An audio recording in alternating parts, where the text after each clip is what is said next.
победителем в номинации «Лучший учитель коми-языка республиканского конкурса профессионального мастерства Коми Белодыш» становится Расова Елена Васильевна, учитель начальных классов гимназии искусств главы республики имени Юрия Алексеевича Спиридонова.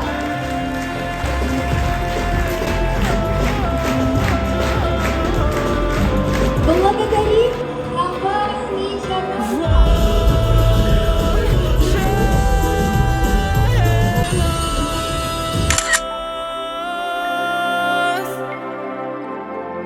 Шуться слитки